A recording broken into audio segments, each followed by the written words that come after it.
ส่วนที่จังหวัดยโสธรนะคะเพิ่นจัดขึ้นอยู่ที่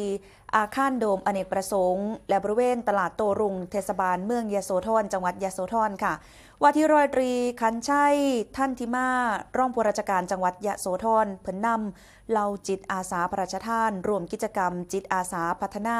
เนื่องในวันที่ระลึกพระบาทสมเด็จพระนางเกล้าเจ้าอยู่หัวพระมหาเจษฎาราชเจ้า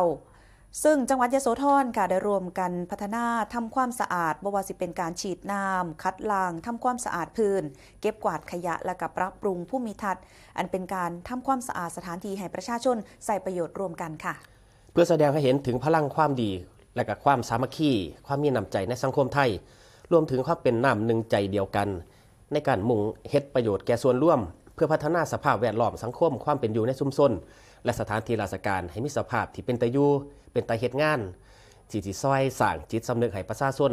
และก็ทุกฝ่ายตระหนักและให้ความสำคัญในการรักษาความสะอาดสร้างความเป็นระเบียบเรียบร้อยให้กับสถานที่ในบริเวณดังกล่าว